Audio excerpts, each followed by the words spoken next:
Bonjour tout le monde, ici Steve Jean, bienvenue à Québec Mountain Bike Podcast, le balado québécois dédié à la passion du vélo de montagne.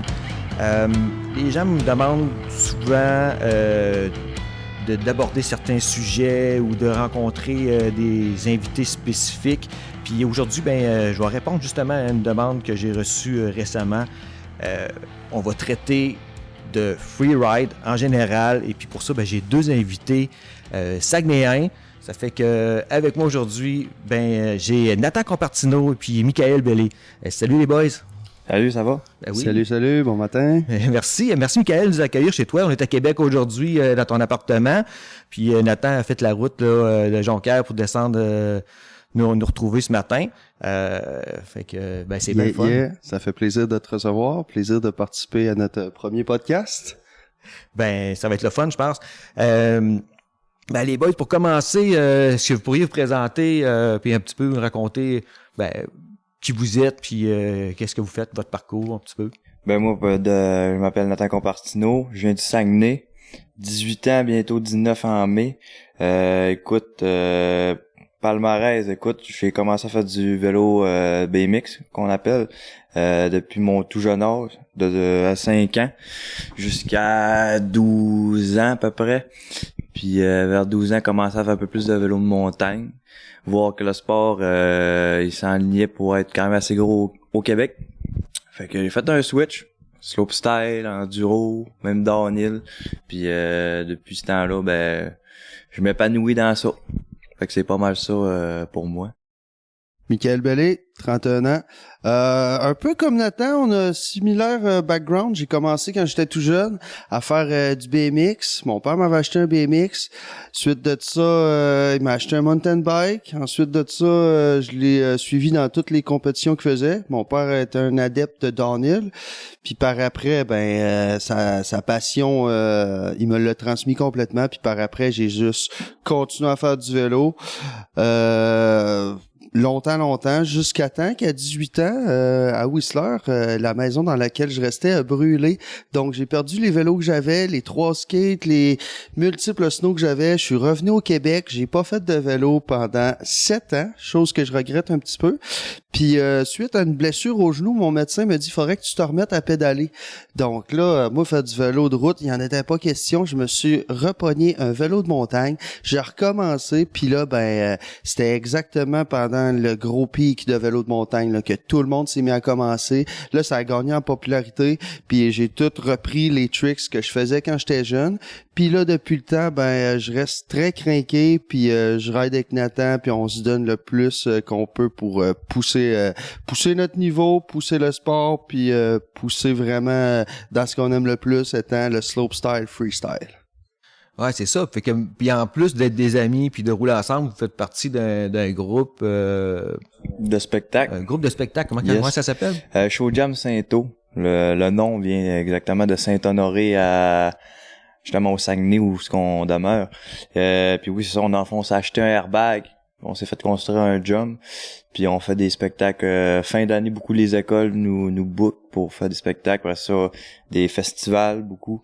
On est quand même dans la région, Saguenay. Puis là, cette année, on va faire l'ouverture à Empire 47.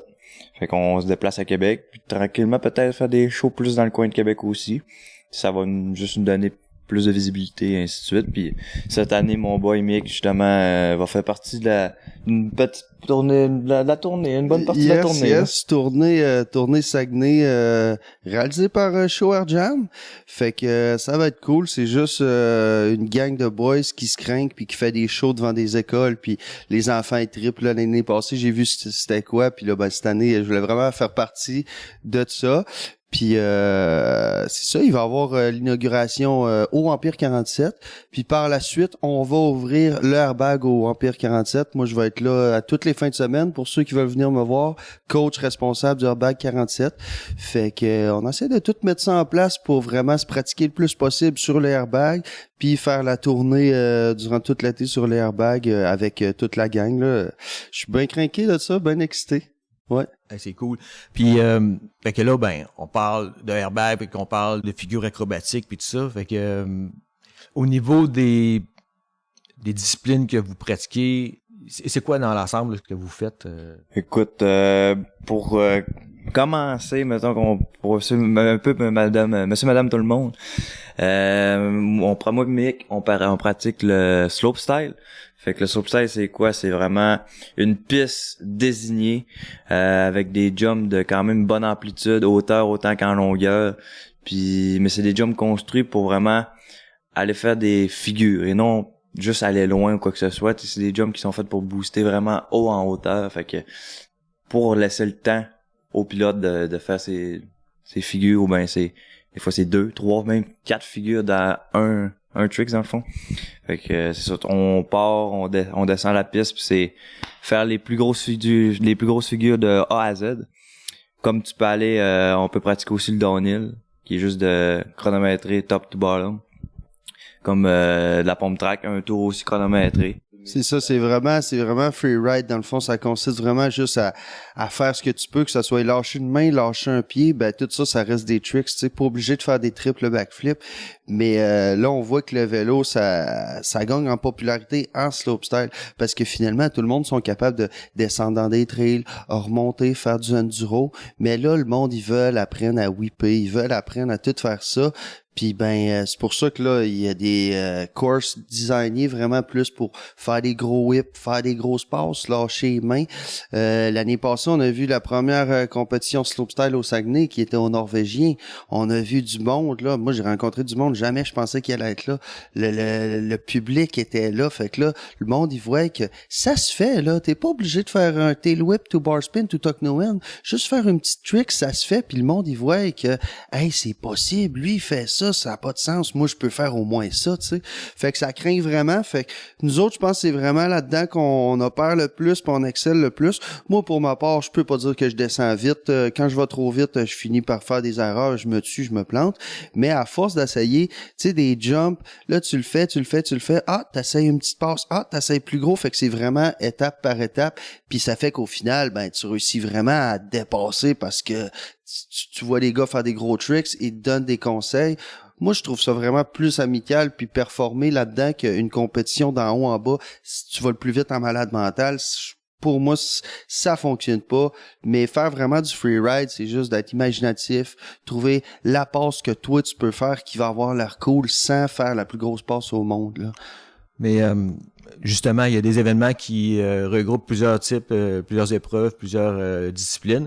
Et par exemple, là, on a vu, ça fait 2 ans qu'ici au Québec, on a le Crankworx Summer Series. Yes. Et dans le fond, les deux, vous avez participé à ces événements-là. Ouais. Mais Nathan, l'année passée, tu t'es particulièrement démarqué. Est-ce que tu peux nous parler un petit peu de ça? Qu'est-ce que tu as fait, puis tes résultats? Exactement. Écoute, on va faire en récapitulatif, là. Moi pis mon boy Belé, j'ai vu qu'il y avait un Crankworx encore à Québec cette année. La dernière année, puis on dit on va le faire, ça c'est sûr. Mais là, j'ai dit Belé, il y en a un en Ontario, on y va-tu? Il dit t'as peu, regarde mes affaires. Il dit fuck mes affaires, on va le faire. On y va, fait qu'on s'est craqué. On s'est monté une semaine là. T'es arrivé 2 jours à l'avance, on s'est familier avec l'endroit. Puis on s'est pratiqué pour le slopestyle. Fait que pendant une journée, début de journée de l'autre, puis c'était en fin de journée, je pense le samedi, je me trompe pas, que il y avait vraiment le slopestyle en Ontario, puis c'était vraiment un bon course, là, des bons jumps. C'était pas mal le plus gros setup qu'on avait roulé tous les deux. Fait que j'ai réussi à faire un overall de top 6. Mon boy Belly a fait top 8. Fait que ça a quand même bien été. Puis avant ça, moi je venais juste de me faire un entorse grade 2 à la cheville 2 semaines avant de partir en Ontario. J'étais sûr que j'allais pas pouvoir le faire, mais finalement j'ai fait du physio beaucoup qui m'ont sauvé en fait mon événement là, parce que j'avais de la misère à marcher dessus. C'était grosse comme une balle de tennis, puis en tout cas ils me l'ont tout drainé qu'un attel, ça a bien été, quand même pris ça un peu plus relax que rouler au-dessus de mes limites. Puis le lendemain de tout ça, il y avait le Air Downhill, que là, j'ai réussi à aller chercher un top 2. Avec, on avait quand même, là, spoté à la piste, puis où c'est qu'on pouvait shortcut, puis vraiment aller chercher des secondes. Puis j'ai réussi à faire un top 2, fait que j'ai gagné quand même un bon overall de points. Par la suite, il y a eu le Crankworx à Québec.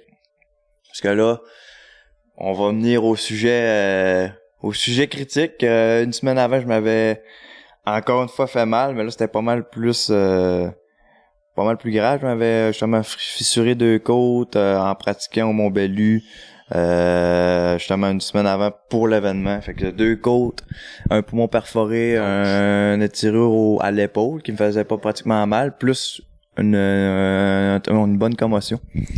Fait que c'est ça. Fait que j'étais sûr de pas pouvoir participer au Crankworx à Québec finalement. Avec peine et de misère, 2-3 jours avant, je me suis ma mère m'a motivé à aller peut-être participer à un événement. Comme ça a été dit un peu partout, là, ça commence à sortir cette histoire-là. Puis non, c'est ça, ma mère m'a dit go. Moi, finalement, j'ai fait, tant qu'elle en faire une, je vais aller en faire 3. Ouais, c'est ça qu'il faut comprendre. Nathan, il a pas gagné le King of the Crankworx parce qu'il a seulement fait du slopestyle.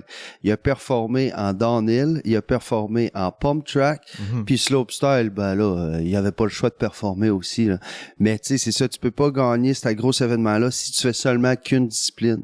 Puis normalement, les gens, ils font seulement qu'une discipline. Ils sont très forts là, dans leur discipline, que ce soit downhill, pump track ou slopestyle. Ouais. Puis les gars de downhill, ils vont pas faire du slopestyle. Puis les gars de slopestyle vont pas faire du downhill. Mais Nathan, il a l'avantage qu'il a touché à tout dans sa vie, fait il ride très bien en downhill. Fait que là, il a pu aller chercher en masse de points en downhill. Il a pu aller chercher des points en pump track puis en slopestyle. Puis là, la dernière événement de pump track, s'il avait eu un petit peu plus de points, il avait pas à participer à l'événement de downhill. Puis là, le soir, on a parlé au juge, on a parlé à tout le monde, au rep, pis ça, et qu'est-ce qu'on fait? Fait que là, on a vu que Nathan, il manquait peut-être 10-15 points. Il a dit, j'ai pas le choix, je fais le downhill. Mais là, il avait fait le slopestyle la journée d'avant. Il avait fait la pump track toute la journée à 30 degrés à se donner. Puis là, il fallait qu'il fasse le slopestyle. Fait que là, le soir, on a pris ça le downhill, c'est ça. Puis le lendemain, le downhill, on lui a dit, garde, t'as pas besoin d'arriver premier, là. Faut juste que tu fasses les points. Il a fait tous les points requis, puis... Puis en tout cas, l'affaire qui était en question du pourquoi je voulais pas faire le downhill à la base, c'était parce que mon bike était encore au Saguenay, mon bike de downhill. C'est vrai. Il y a ça. Puis, avec mon boy, Nicolas Clément, coach Level Up. Nico. Il était là, il m'a dit, prends mon bike. Fait que j'ai roulé son bike, je roulais pour Rocky. J'ai fait les qualifs avec un trek. C'est qu'on l'a pas mis en avant. Mais, ça, j'ai pu rouler la piste, l'apprendre. J'avais jamais roulé cette piste-là. Puis mon père, lui partait en vacances en Gaspésie avec ma mère. Puis il a fait un petit détour par Québec pour venir me porter mon Rocky pour que je fasse mon chrono avec mon Rocky. La finale avec son vrai bike. Fait que c'est ça, j'ai droppé puis tout. Puis j'ai glissé sur une racine, mais tu sais, j'étais arrivé en bas puis j'ai fait je pense que j'ai fini top 8, je me trompe pas. Fait que j'étais allé chercher genre 25 points. Fait que je suis tombé numéro 1. Fait que j'ai gagné le King of Crankworx 2024.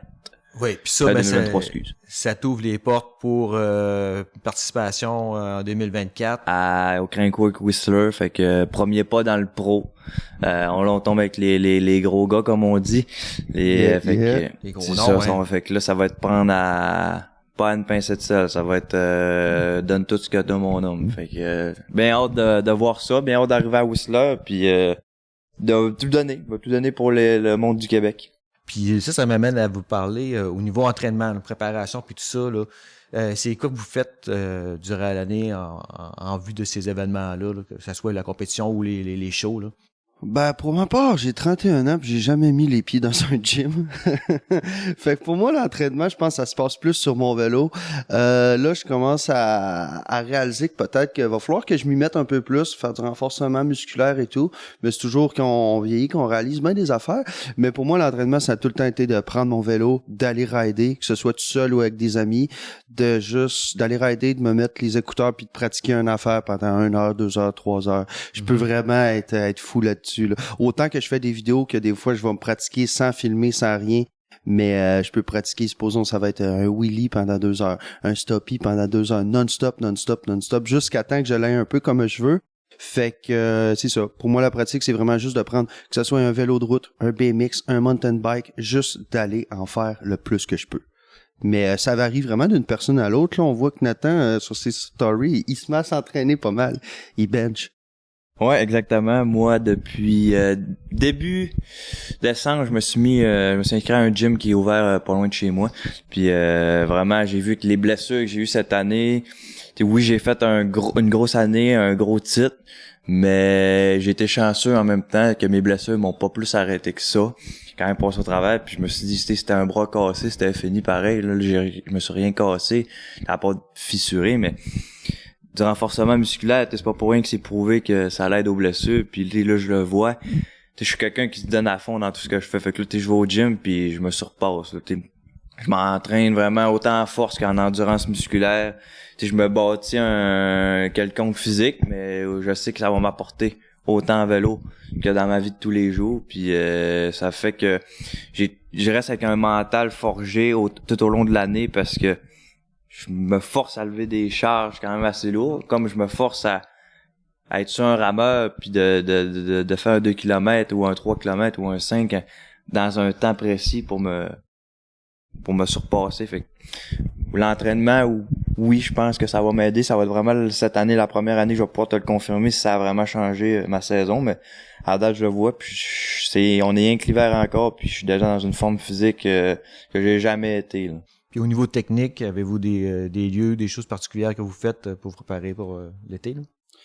Ben, moi, niveau technique, j'aime vraiment ça, regarder des vidéos qui expliquent des choses, tu sais, des vidéos de bike, comment faire telle affaire, telle affaire. Souvent, on pense qu'on le sait, puis finalement, ben, il y a toujours des techniques à peaufiner ou des façons d'améliorer ce qu'on fait.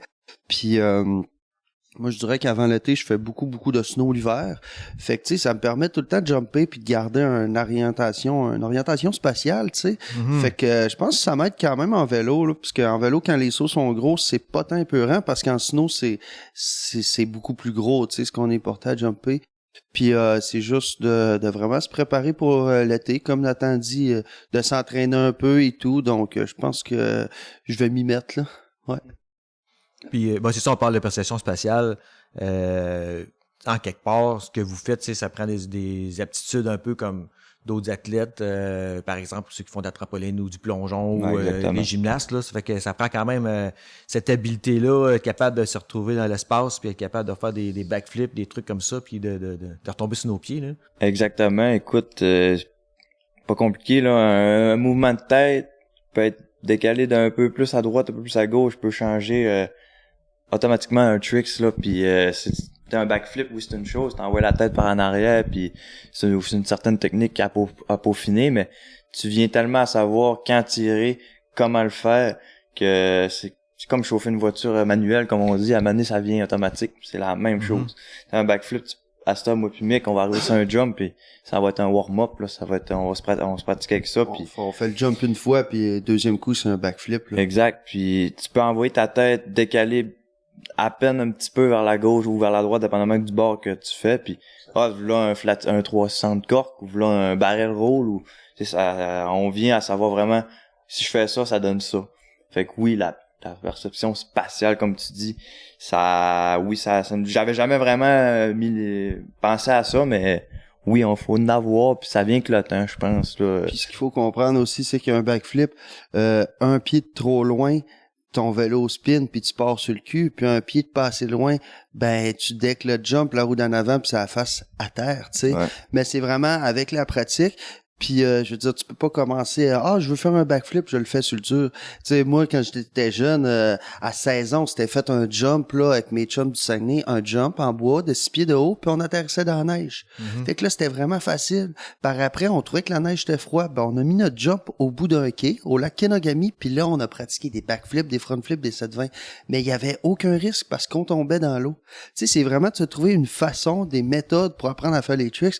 À cette heure, on le voit aux États-Unis, ils ont des airbags, ils ont des foam pits, ils ont ci, ils ont ça. Au Québec, ça vient de rentrer. Au Taz, on voit qu'on peut vraiment se pratiquer dans le foam pit, parce que là, c'est pas tout le monde qui peut avoir un jump, le mettre devant la neige ou le mettre sur un quai. Fait que, c'est vraiment de trouver la méthode, les infrastructures, de faire beaucoup de trampolines, du plongeon, de toujours savoir t'es où dans les airs, tu sais. Faut tout le temps que t'aies un point de repère. Fait que c'est vraiment ça, tu sais, c'est vraiment d'en faire. Moi, pour ma part, j'ai fait beaucoup de gymnastique quand j'étais jeune. J'ai eu une trampoline pendant 10 ans, ce qui m'a vraiment aidé, tu sais. En snow, des backflips, des frontflips, ça n'a plus aucun secret parce que j'en ai tellement fait. Mais je peux pas dire que ça reste facile. T'as tout le temps un petit stress en dedans. Que le jump, tu le connaisses, que tu saches ta vitesse. Tu sais, comme Nathan a dit, est-ce que j'ai tiré assez sur mon guidon pour faire mon backflip ou j'aurais fallu que je tire trop? Fait que la ligne est mince des fois entre trop tirer, pas assez tirer, être trop confiant, manquer de confiance. C'est vraiment, ça prend un juste milieu, puis il faut être prêt, puis craquer, puis avoir le cerveau refroidi, là. Exactement, je suis bien d'accord avec Michael, ce que tu dis là. Merci d'être d'accord, Nathan. Une chance. Hein? Ah oui. Mais non, c'est pas mal ça. Ça vient que le temps, puis c'est de la pratique. Il y a pas de miracle.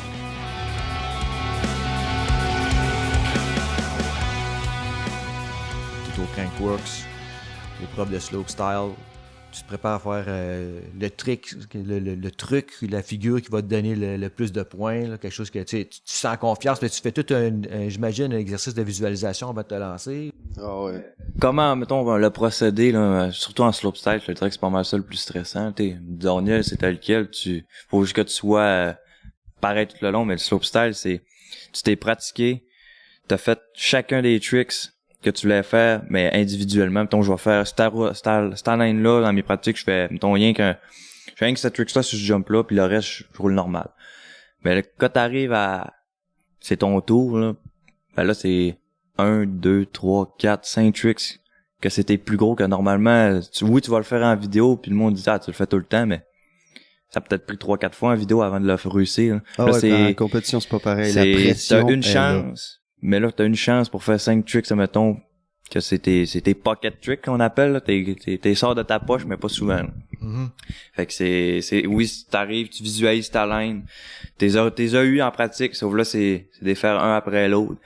Puis moi, personnellement, Mick me l'a souvent dit, je sais que t'es stressé, mais tu gères bien, tu performes vraiment bien avec le stress. C'est ça, c'est pas tout le monde qui va être capable de performer, puis je veux dire, soit le stress, ça te stresse trop que t'es pas prêt à y aller, ou que tu vas faire une erreur, puis ça peut être inconscient, puis ça peut être voulu, ou soit le stress, tu mets tout de côté, tu regardes plus à foule, tu dis je fais juste ma line, comme si je descendrais puis il y avait pas personne.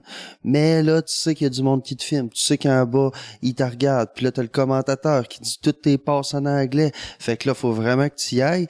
Mais tu peux pas trop sortir de ta zone de confort parce que sinon ton trick, tu l'auras pas. Moi, mon père m'a toujours dit, il faut que tu landes ton trick. C'était mieux de faire un trick un petit peu plus petit, mais de tout atterrir. Là, les jeux, j'y vois que t'es bon, t'as tout atterri. Ou essayer que des gros tricks, mais t'es pas sûr. Fait que c'est jouer la carte safe, mais jouer la carte de je me donne, je sors de ma zone de confort. Mais en compétition, moi, j'ai toujours trippé, puis c'est ça qui me fait halluciner, là. C'est le stress, la pression, le crowd, tout, puis c'est juste d'y aller au fond, puis de se garder une petite marge de manœuvre pour être sûr d'atterrir, puis de pas avoir de l'air d'un gars qui essaye de quoi qui est pas capable, tu sais, au final. Puis mettons, on revenait à vraiment le visuel puis tout. Tu sais, dans tous les sports, c'est un peu ça, là, quand t'arrives à un certain niveau, puis je suis pas le seul à le dire, puis tu sais, le plus gros combat, c'est contre soi-même, là. Fait que c'est pas d'avoir peur, c'est de combattre avec la peur, puis d'y aller, puis tu t'entraînes pas pour rien, là. Avoir confiance en soi, je pense ça a un bon rôle là-dedans, là. Ah, ça se développe, ça vient avec le temps. Mais souvent, moi, avant une compétition, je peux rêver 4-5 jours de suite à ma run. À winning run. C'est quoi je pense. Puis tu sais aussi, à un moment donné, c'est dur, supposons dans ta run, là, tu réussis ton backflip. Après ça, c'est quoi je faisais sur tel jump? Là, t'arrives au bout du jump, la dernière seconde. C'est vrai, je fais un 360. Là, tu l'as. OK, hey, le prochain jump, c'est quoi? C'est un bar spin. Non, finalement, je fais un tuck no end. Tu sais, ça peut changer en cours de route, là. Mais c'est vraiment d'avoir un plan préétabli, de visualiser, à la limite de l'écrire, de le rentrer dans son cell, tel jump.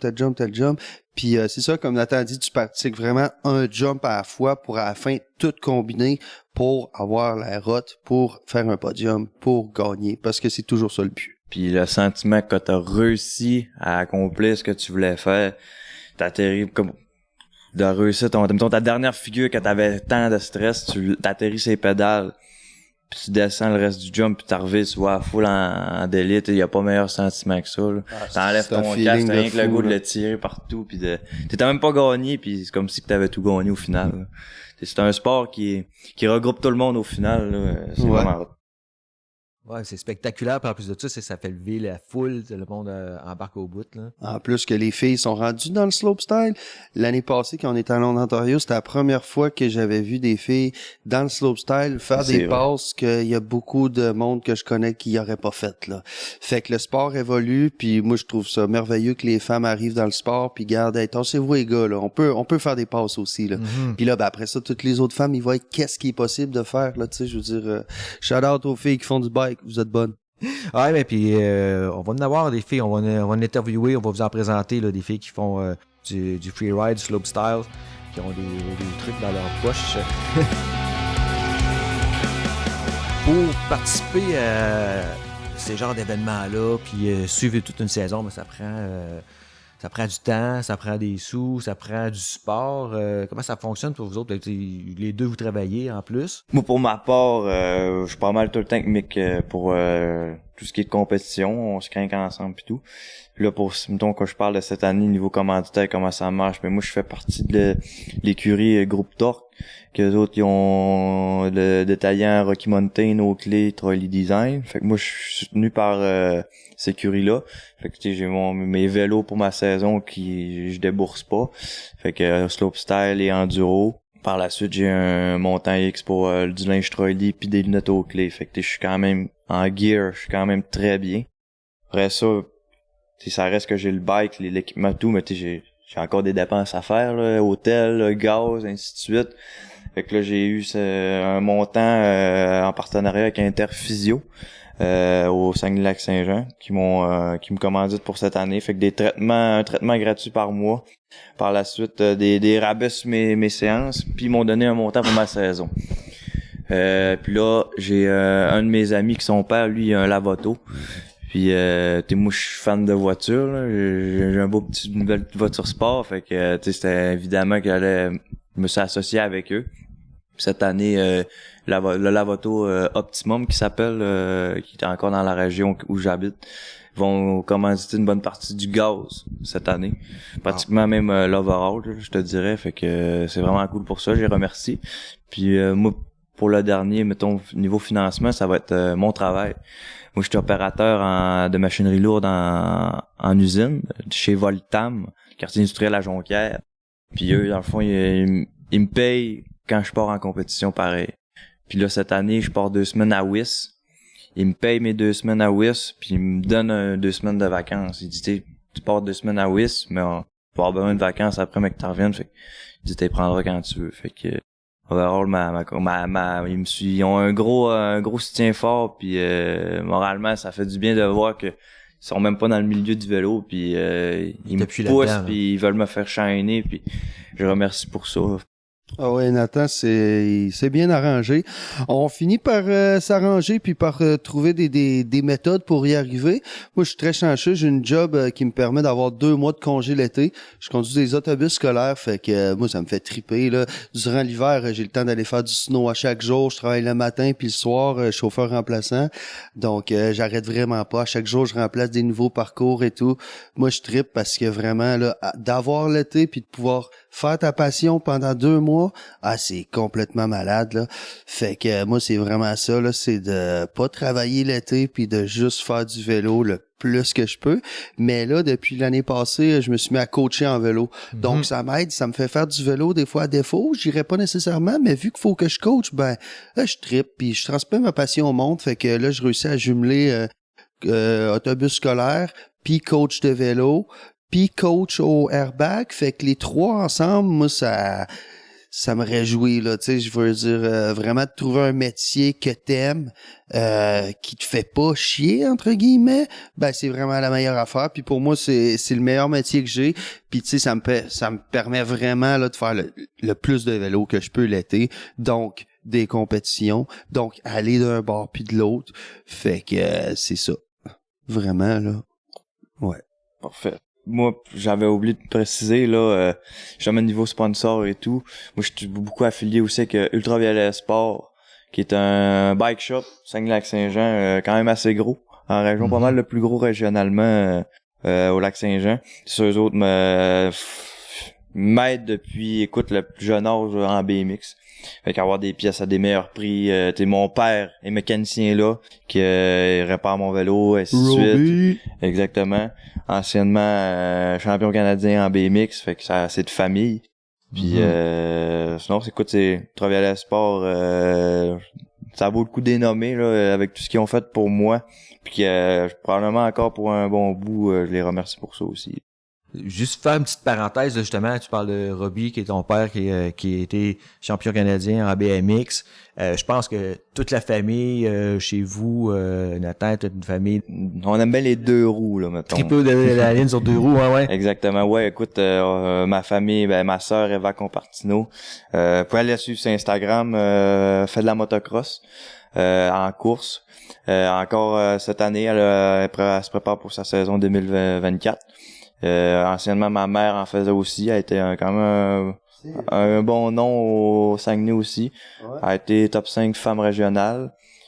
Puis mon père, Robbie, BMX depuis la tout jeune âge. Puis son frère Maxime Compartino, qui BMX aussi. Puis aujourd'hui, on est pas mal rendu dans le scene du mountain bike.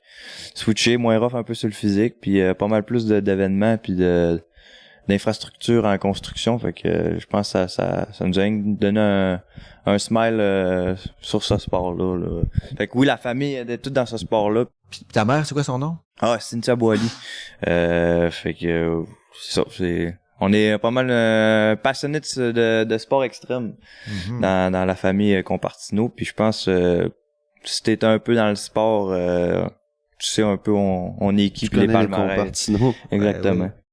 Moi, je voudrais remercier mon père parce que j'ai pas 1000 sponsors comme Nathan. Fait que shout-out à mon père Richard. Il me pousse, il m'aide, il me craint. Puis ma mère aussi sont tout le temps down à ce que j'aille faire les plus gros tricks. Puis sont tout le temps down pour m'aider puis me pousser.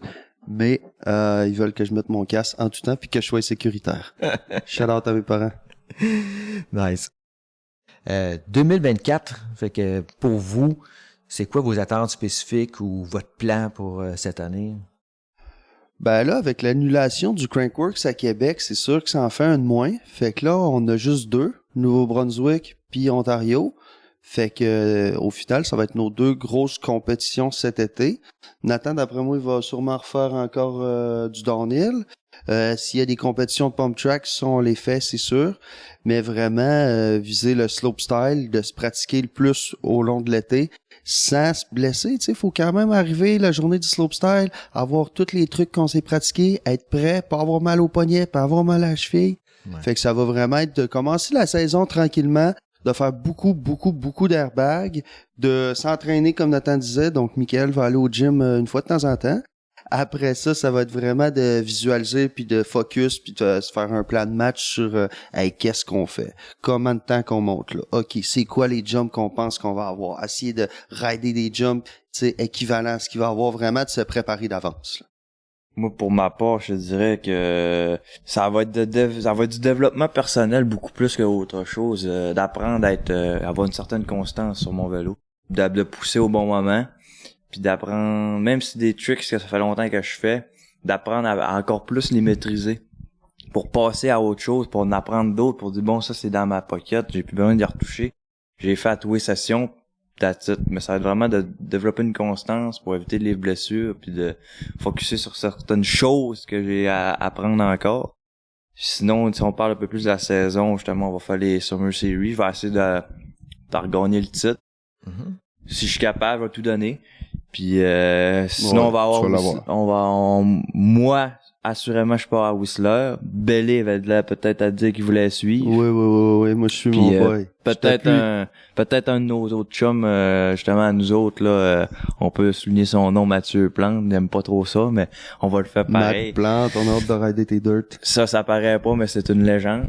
En tout cas, possiblement qu'il voudrait venir aussi, fait que Whistler, moi c'est ça va être aller me surpasser là-bas. Ouais, au final, on a 3 grosses compétitions. Ontario, exact. Nouveau-Brunswick, puis Whistler. Puis c'est où en Ontario? C'est à Barrie. À Barrie? C'est à 1 heure de Toronto, exactement, là. Super belle petite ville, il y a un beau petit lac autour, super de belles places. Ce centre-là, dans le fond, c'est un centre spécialisé pour le ski. L'hiver, là, toute la montagne, c'est un snowpark de ski, de snow. Ils créent des athlètes là-bas. Là. Puis l'été, ils sont en train de faire la même affaire, mais c'est un bike park. T'as un hôtel de malade. La montagne est tout petite, c'est pas plus gros que Stoneham, là. C'est beaucoup plus petit. Je dirais hauteur du relais, là. Fait que ça va vraiment être trippant de retourner là cet été. Vraiment un beau coin. Puis au Nouveau-Brunswick, c'est où?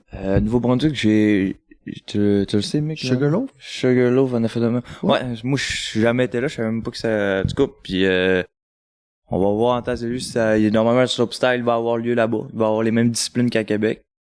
Mais on reste à découvrir J'ai entendu des belles choses sur en tout cas, j'espère. Ouais, le course à Québec, c'était pas le course à Québec qui était nice, c'est le monde à Québec. Ouais. Même pour avoir été en Ontario, j'en ai fait des compétitions, j'en ai fait des événements. Québec, là, Québec, c'est pas pour rien que le best trick le soir avec les spotlights, ça fait rien que nous craquer. Fait que non, Québec, c'est la foule qui fait que c'est nice. Là, quand on va là-bas en Ontario, 2 Québécois qui parlent anglais, qui parlent en québécois, ben là, le monde, il trippe moins, là, tu sais. Je veux dire, c'est pas pareil. Fait qu'il faut vraiment se donner. Faut parler le mieux qu'on peut. Faut être smart avec tout le monde. Tu sais, ici, à Québec, c'était facile. Puis les Américains, ils trippaient venir ici, là. Moi, j'ai vraiment adoré rider 2 ans avec des Américains qui poussent, qui sont à un niveau extrême. Ça crinque. C'est incroyable. Pas un mot de plus à dire, c'est pas mal ça, là. Ah, juste rider avec du monde extrêmement meilleur. Le peuple au Québec, là, on a un bon momentum, puis peu importe qui t'es, si c'est hot ce que tu fais pis t'es smart, ça récompense. C'est ça. Fait que vos aspirations à long terme, ça serait quoi en rapport avec le sport? Moi, ça va être de pousser le plus dans le coaching. J'adore transmettre ma passion, voir où que ça peut me mener. On sait jamais où est-ce qu'on peut se rendre. Mais avec Level Up cet été, puis le E47, puis l'airbag, juste vraiment travailler le plus que je peux dans ma passion. Puis pour la suite, ben on verra. Toujours continuer à s'améliorer, faire du freestyle, improver les stoppies, en faire les plus longs, peut-être essayer des affaires à laquelle qu'on n'aurait pas pensé, tu sais. Fait que l'imagination est là, la création est là. On voit tout le temps des spots qu'on se dit hey, on pourrait sauter là, on pourrait sauter ci, ça. Fait que à suivre. À long terme, écoute, je vais la petite voix du petit gars du sac qui va te dire moi je veux essayer de faire carrière là-dedans le plus possible. Je vais tout donner. Écoute, j'ai encore, je pense, des belles années avant de voir si ça fait ou pas. Fait que ça, je vais tout donner, mountain bike dans toutes les disciplines, je vais essayer de m'épanouir. Autant que ça peut être plus tard, même pas de faire une carrière dans les compétitions, ça peut être faire une carrière YouTube, peut être faire juste des vidéos à Instagram, être influenceur. À ce temps, t'as tellement de possibilités de vivre d'un sport. Les options sont là en 2024. Là. Exact. Puis peut-être justement comme Belly dit, c'est vraiment une passion, ça va être peut-être si j'ai pas réussi à vivre de ça ou m'épanouir là-dedans, ça va être peut-être de le transmettre aux autres pour peut-être développer quelqu'un qui va réussir à le faire ou ben peu importe. Fait que j'ai pas vraiment je vois pas ma ligne comment être tracée pour mon futur, mais je pense pour l'instant ça s'enligne day to day puis vraiment bien puis vivre du mountain bike, c'est pas mal ça ton but. Exact, c'est ça le but, mais la façon de comment on va vivre de ça, ben ça reste à désirer encore. Là. Parce qu'en quelque part, vous réalisez les gars, vous êtes quand même peut-être partie des pionniers dans ces disciplines-là au Québec, là, tu sais. Ça fait longtemps que ça existe mondialement, mais c'est sûr. Mais ici, c'est quand même nouveau. Là. Mais ça fait tellement belle lurette qu'il y ait des gars qui sont bons là en dirt jump. Puis là, ben ça commence. Fait que tu sais, c'est vraiment de continuer là-dedans, comme tu dis. Puis tu sais, les pionniers, je veux dire, on réinvente rien là. Ça fait longtemps que les gars sont forts, mais là, on voit qu'au Québec, ben là, il est rendu qu'il y a une scène pour ça. Il y a du monde. Fait que c'est vraiment déjà trouver du monde qui peuvent nous appuyer, des supporters, des commanditaires et tout. Puis c'est vraiment d'aller le plus loin là-dedans, puis de s'entraîner de façon, tu sais, responsable. Pas essayer un double backflip tout de suite, pas essayer des passes qu'on sait pas. Les essayer dans l'eau, les essayer sur un airbag ou des trucs comme ça. Mais je pense que Nathan, il y a des très belles années devant lui, puis une belle carrière qui l'attend.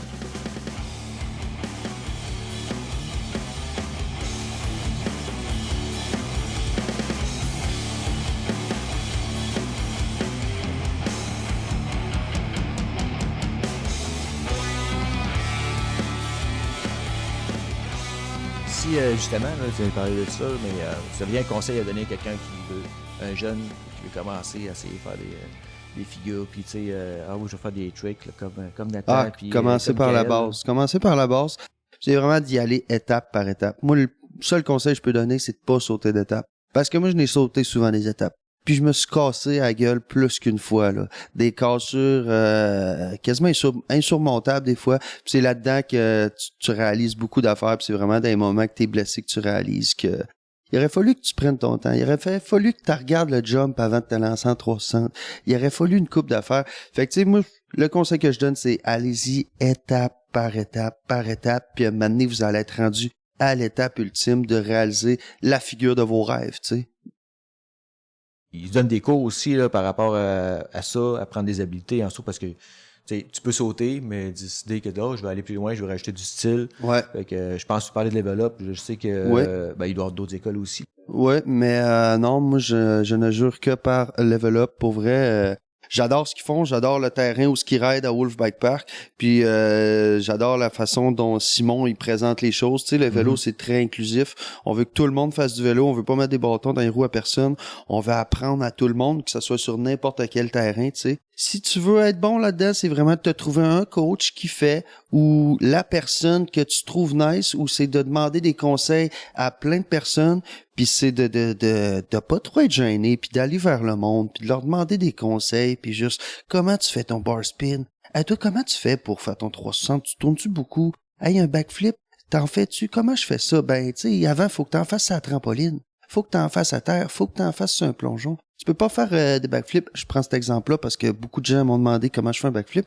Mais tu peux pas faire un backflip si t'en fais pas sur la trampoline.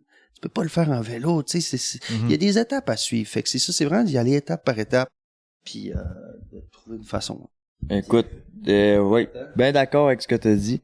Puis là, on va pouvoir avoir deux versions, Mick. Je suis content qu'il soit justement dans le podcast, parce que justement, sa version, ma version, puis justement des conseils que tu dis.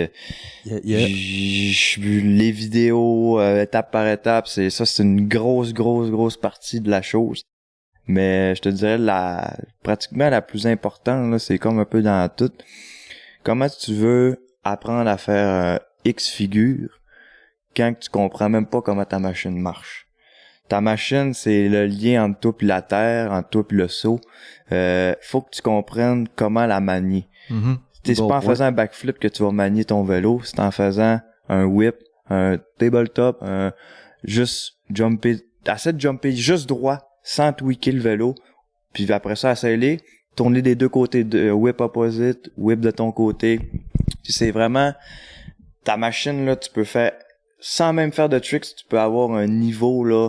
Il y a des gars, là, qui genre jamais leur niveau, puis ils font même pas de backflip, ils font même pas de 300. Mais ces gars-là, ils ont une façon de chauffer leur machine. C'est pas pour rien que la Formule 1, la motocross, tous les sports motorisés, ou ben même le downhill, et ainsi de suite, c'est des gars qui connaissent la machine, là, puis qui poussent la machine aux limites de physiquement, là. Fait que moi, c'est ça que mon père m'a toujours dit en BMX, puis ça s'applique en mountain bike aussi. J'ai fait, là, je pense pratiquement 10 ans de BMX, puis 2 ans de figure. Moi, là, j'allais plus haut que tout le monde partout. Mais je faisais pas une figure, mais quand j'étais arrivé pour apprendre des figures, quand j'étais prêt, ça faisait à coup de claquement de doigts, puis je progressais à coup de plus 10, là, tellement que je savais chauffer ma machine, je savais comment tout faire.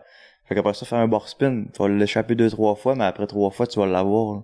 Comme quelqu'un qui peut l'essayer tout de suite, mais il n'est pas capable de faire se tourner dans une rampe puis d'aller un peu plus haut que le coping, là. Fait que parce qu'on en voit vraiment des gros riders qui vont tout donner puis ils vont faire des trucs incroyables. Mais quand que ça va être le temps de rider dans un skatepark ou de faire les jumps sans faire de passe, ils vont avoir aucun style parce qu'ils ont évolué trop vite. Ils ont tout de suite ridé dans des bacs à mousse, ils ont fait que ça. Mais comme Nathan dit, avant de faire des gros tricks, ça te prend 5, 6 ans, peu importe le nombre d'années, mais il faut que tu connaisses ton bike, il faut que tu sois en harmonie avec ton vélo. Parce que si t'es juste capable de faire des tricks immenses pis t'as pas de style, ben ça se voit dans ton riding, on le sent. Le gars, c'est un one-trick man, là, c'est un showman. Mais quand c'est le temps de, hey, on va aller rider à tel trail, tu le vois, il ride mal, il est fesses sorties, il a pas de style, il jump tout croche, tu sais. on en voit là, des gars qui sautent des étapes, là. Puis c'est pas parce qu'ils sont pas bons, c'est parce que c'est comme ça qu'ils ont appris. C'est parce qu'ils voulaient tout de suite, OK, je sais pédaler sur 2 roues, bang, je me lance, je veux tout faire les passes. Fait que ça fait des gars qui arrivent en compétition qui sont très, très forts, mais ça fait des gars qui ils testeront pas le jump comme Nathan, en allant en haut, en prenant son temps, en apprenant vraiment à gérer le course, à le rider, à filer sa machine, à avoir le bon break, le bon volant, les bons pneus, le siège à bonne hauteur, tu sais, c'est vraiment un tout. C'est une harmonie, c'est l'extension de ton corps, là, pratiquement, fait que si tu connais pas ta machine, c'est sûr qu'on part un petit peu plus loin, mais roule, apprends, puis force-toi pas à dire je veux faire ça, je veux faire ci, il y a un mot qui peut décrire tout ça, c'est pas apprendre à courir avant de marcher. Après ça, tout est plus facile. Ouais, mais tu comprends. Tout est plus facile quand t'as un ordre là. Fait que c'est pas mal ça là. En gros, c'est quelqu'un qui veut commencer, puis c'est du cas par cas. Puis c'est pour ça qu'aujourd'hui on a des groupes de coaching. Fait que Bellé va pouvoir vous aider à faire des backflips, à faire des 360, toutes vos passes. Je vais vous aider à y arriver. Il y a des façons d'y arriver, puis il y a des façons de l'expliquer, puis de le montrer. Puis finalement, tout le monde peut apprendre à faire des passes. Là, tu sais, là. Ça se fait par le monde. Tu disais, apprendre à connaître sa machine. Le type de riding que vous faites, y a-t-il des choses spécifiques? Quelle sorte de bike que vous avez? Y a-t-il des affaires spéciales que vous faites? Là, on regarde les éléments dans le slopestyle, y a toutes sortes d'affaires qui parlent? Là? C'est ça, mais en général, pour le slopestyle, les gars utilisent vraiment des vélos de pump track. Ouais. Donc, un dirt jump, une suspension en avant. Suspension en avant, comme pour tous les vélos, c'est de la mettre la plus raide possible selon ton poids, selon ce que tu veux faire. Fait que nous autres, on met ça le plus raide possible. Souvent, il y a des gars qui ont des rotors, des gyros pour faire des bar spins, des tail whips. Comme Nathan, je pense, c'est ça. Exactement, ouais. Nathan. Ben, sinon, je pense que ça reste que pour le slopestyle, il n'y a pas ben oui, il y a une coupe d'affaires, mais il n'y a pas de spécification autant qu'un downhill bike ou un enduro qui est ajusté selon ce que tu veux. Le seat post, le banc, ça, la suspension. Tu sais, nous autres, ça reste des bikes quand même assez basic, assez simples, mais on finit par l'ajuster à notre guise. Là. Faites-vous des affaires comme pour rendre votre pédalier plus raide là, pour pas qu'il tourne? Ben moi, je roule tout le temps la chaîne la plus raide possible, la plus tendre, la plus élastique là, dans le fond, là, pour pas qu'elle bouge. Fait que ça, ce que ça fait, c'est que t'es guéri plus raide, fait que t'as moins de chance de sauter dedans, dans le fond, c'est du pédalier. Plus, ce que je fais, c'est que ce que mon père m'a rajouté, c'est il met comme une sleeve de caoutchouc qui compresse mon bearing, dans le fond, mon bottom bracket. Fait que quand je fais un tail whip ou un backflip tail whip, tu veux vraiment pas que tes pédales commencent à tourner par en arrière, puis que t'arrives, mettons, que les pédales, pas le pied droit en avant, mais le pied gauche en avant. Ce que ça fait, c'est que moi, ça m'avait déjà arrivé, puis tes pieds ils ont un instinct ils vont comme ça. Moi, je suis goofy, fait qu'ils vont atterrir en goofy. Mais quelqu'un de régulier, ça va être régulier, mais c'est ça. Mais ça veut dire pied goofy, c'est... Goofy, c'est pied droit en avant, pied gauche en arrière. Régulier, c'est le contraire, puis c'est ça. Moi, je suis habitué de catcher mon tail whip avec mon pied droit, avec la pédale de droite. Fait que ça fait vraiment... Ça fait que si ton pédalier, il bougera pas, là, dans le fond, là, avec, mettons, un coup de vent, ou bien juste l'accroche un peu avec ton pied, ça fait que le caoutchouc va faire vraiment une friction envers le bearing. Fait que il reviendra pas à son sens contraire. Fait que ça, c'est des petites astuces que le monde c'est ça, pour roule. Des Ken-Ken, des Superman, ou pour n'importe quelle passe que tu fais juste lâcher les pieds, tu veux vraiment revenir les pieds à la même place que tes avais, là, tu sais. Fait que tu veux pas que ton crank, il tourne, tu veux pas que... Ça, c'est quelque chose de particulier, là, parce que les vélos viennent pas de même, là, à l'origine, non, c'est en plus, ça l'use le bearing prématurément. Fait que t'es comme moi, mettons, juste ma roue en arrière, dans mon moyeu arrière, vu que je roule la chaîne extrêmement tendue, ben, pratiquement, je prise mes bearings à la fin de la saison. Mon roulement à billes est fini. Il m'a fait du pédalier. Le pédalier, c'est moins pire un peu vu que c'est du caoutchouc, mais... Nathan, ça arrive que des fois, il est trop intense. Comme il dit, ça brise. L'année passée, je l'ai vu à Pump Track, il a tellement mis d'air dans ses pneus parce qu'il est trop intense que le pneu a explosé. Fait que là, on parle d'une chaîne trop raide, de des pneus trop durs, puis la suspension loadée d'air dans le tapis. Justement, c'était aux qualifications des walls à Pump Track, puis j'avais mis des pneus plus slick. Ça, les qualifications, c'était au Mont-Saint-Anne. Exactement, en même temps que la World Cup Downhill. Oui. Puis ça, je venais d'avoir mon bike, le prototype Rocky, là, qui venait de sortir le Flow. Puis que c'était comme la première fois qu'on le mettait en compétition et ainsi de suite. Puis ça, j'avais mis des pneus slick. Mais c'était genre 60 PSI max, puis je roulais genre 100, là. Fait que j'ai fait toutes mes pratiques.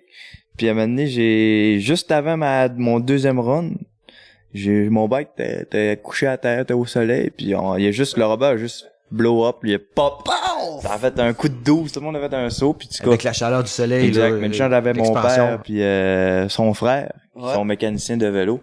Fait que c'est ça, ils m'ont pitman, puis on changeait ça, puis on a reparti. J'ai mis un peu moins d'air, mais c'était quand même assez drôle, là. Je suis pas justement la limite du vélo, ça en fait partie. Les pièces, ça donne une limite, mais c'est ça. C'était quand même assez drôle. Il y a une autre affaire particulière là, par rapport on parlait des freins là. Je pense que Michael, toi tu roules avec des freins hydrauliques sur ton Dodge Jumper, puis donc tu as une longue hose pour ouais, absolument. C'est ça, mon câble est juste rallongé, donc il tourne 2 à 3 fois autour de mon hub là, ou mon volant. Fait que ça permet de vraiment faire des bar spins comme je veux. Puis Nathan, toi, c'est pas ça que t'as pas... Moi, j'ai un Giro, c'est exactement un frein de BMX avec, tu peux faire 1000 bar spins si tu veux. Moi, des doubles bar spins, j'en fais, là, je commence à faire des doubles tail whip, fait que c'est tannant de t'en remettre ta gaine de l'autre bord, puis c'est correct de rouler juste une longue gaine hydraulique parce qu'un gyro, c'est beaucoup d'ajustements, puis ça va jamais aussi bien qu'un frein hydraulique. T'sais, moi, mon frein, il sert pratiquement rien qu'à dans les airs, barrer ma roue, comme un peu en motocross, là, ça sert sa à manette gager. est assez raide, là, aussi, c'est vrai, là, au niveau du doigt. N'importe qui a fait du vélo de montagne, il dirait que mon break, c'est de la merde, puis c'est de la merde. C'est juste, moi, je m'en fous, je roule avec ça, pas pour breaker, c'est vraiment pour mes figures. Puis, non, c'est ça, c'est une manette hydraulique, puis comme Mick disait... Une manette hydraulique? Non, excuse, une manette à câble reliée à un galloper avec des pistons hydrauliques.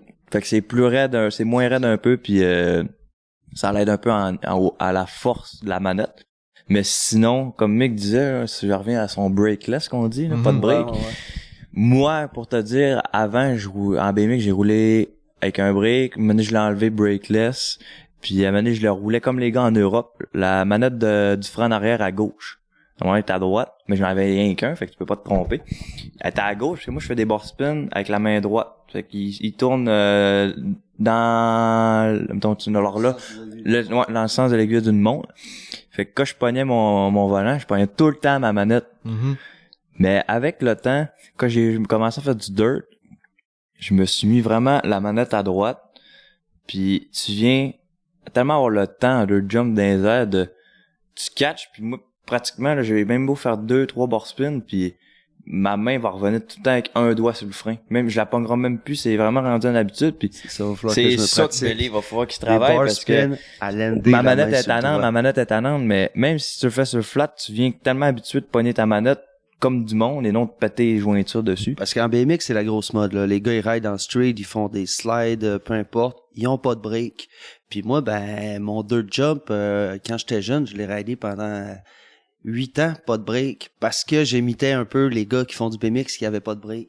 Fait que des fois, on faisait des dirt jumps, là, quand on avait 14, 15, 16 ans, puis t'as pas de break, là, puis là, t'es mal aligné, tu passes à côté du jump, c'est just too bad. Vous autres, ça vous prendrait des breaks wireless. Exact. Ouais. Des breaks Bluetooth. Ça serait capoté, ça. SRAM, on veut ça. Mais tout ça pour dire, la gang, mettez-vous un break au moins, puis si vous enlevez votre break, faites attention, puis pratiquez le plus de bar spin possible. C'est vraiment super trippant, super intéressant. Dans le fond, cette année, une belle été qui s'en vient pour vous autres. Des shows un peu partout au Québec, mais principalement dans la région du Saguenay, ce que j'ai pu comprendre. Vous allez vous promener aussi à Québec. Un petit peu, peut-être 1 ou 2, peut-être 3 à Québec, mais normalement pas plus que ça. On reste quand même dans les alentours de notre bord. On a quand même assez d'événements pour être booké une bonne partie de l'été. Ça devrait être une bonne été remplie. Puis shout-out au A47. Cette année, d'après moi, on va refaire un jam. L'année passée, j'ai organisé un jam. Ça a été un succès. C'était vraiment trippant, vraiment le fun. Puis d'après moi, cette année, durant les mêmes dates où ça va rester à confirmer, mais on devrait refaire un autre jam. Ce qui veut dire une petite compétition très amicale au niveau du airbag. On invite tout le monde à venir essayer le plus de passes possible, à juste essayer le airbag, à se faire du fun. Puis on a hâte que la saison arrive vraiment, là. Ouais, ça va être le fun. Le gros projet à venir de mon côté, oui, pour les compétitions qu'on en a parlé, Mhm. mais là, je vais avoir probablement peut-être un vidéo, juste un edit peut-être à vouloir tourner. J'essaie de me trouver des petits projets parce que ma saison commence pas avant début juillet. Fait que j'ai mai-juin que là, je commence à me remettre vraiment dans le bateau. Mhm. Puis j'en profite là pour vraiment faire des shootings, ainsi de suite. Fait que Des edits, des vidéos sur reste à Insta, voir, fait reste que à voir. moi, je suis vraiment- Il ouais, va falloir exactement. qu'on filme le plus possible. Que ça soit avec vos cellulaires ou vos caméras, filmez-vous. À cette heure, avec les réseaux sociaux, on voit tellement de tout. Puis c'est ça qui fait que le monde, il devient bon. Ils voient ça, ils voient ici, ils voient ça, ils voient que ça, c'est possible. Fait que là, ils essaient d'imiter ça, tu sais. Ouais. Fait que si on veut vous suivre, les gars, cette année, on fait quoi? Vous allez sur Instagram. Moi, c'est Bellé3L, comme ma plaque de char. Moi, c'est Nat Baramba Compart. Sinon, Nathan Compart, sinon, après moi, ça va sortir. Puis non, c'est ça, pas mal en majorité les deux sur Instagram. Souvent ensemble sur Instagram aussi. Puis Ouais, sinon, ouais. on peut Facebook aussi. Facebook, c'est moins de contenu. Plus familial, mettons. Facebook aussi, Michael Bellé. J'accepte tout le monde sur Facebook. Surtout les jolies filles. Jeune célibataire, ouais.